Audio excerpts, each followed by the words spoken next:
টোনা এক গুহার সামনে থাকে। সেখানে একটা গাছের মধ্যে বাসা থাকে তা বাসা থাকার পর সেখানে তার বাচ্চা হয়। সে খাবার লেগে ছটফট করে, তার বাচ্চারাও ছটফট করে। টুনি বলে যে ঠাকুর, আমি এখন কোথায় খাবার পাবো? আমার বাচ্চারা কাইমাই করছে খাবার জন্য। ঠাকুর, তুমি ব্যবস্থা করে দাও।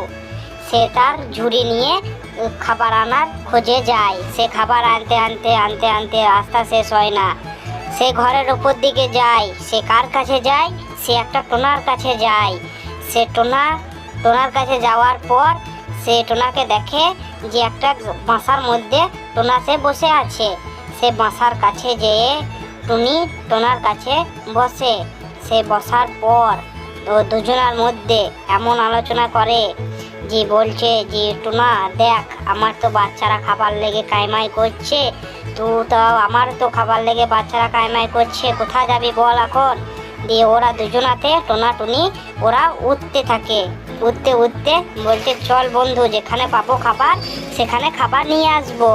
আমরা দুজনাতেই এখন যাই, তুই তোর ঝুড়িটাকে নিয়ে তুই চল। সে ঝুড়ি নিয়ে যেতে থাকে। সে রাত হয়ে যায়। সেই বাচ্চারা কাইমাই করছে খাবার জন্য। সেখানে একটা লোকের কাছে যায়। সে লোকটা ফল বিক্রি করে। টোনা টুনি বলছে যে আমাদেরকে ফল দাও। তো আর ওই লোকটা বলছে আমি ফল দেবো না ফ্রিতে। বলছে ফ্রিতে দাও, এই চ্যানেলটা সাবস্ক্রাইব করে দেবে, ভিডিওটা লাইক করে দেবে, এরা খুব ভালো। দিয়ে বলছে বেশ নিয়ে যাও, তোমরা বাচ্চাদেরকে খাওয়া বলছো, মায়ের কষ্ট। বন্ধুরা তোমরা তো জানোই, তাই চ্যানেলটা সাবস্ক্রাইব করে দিয়ে পাশে থাকো, বেল আইকনটা টিপে দিও আর এই চ্যানেলটাকে সাবস্ক্রাইব করে দাও। Bye bye.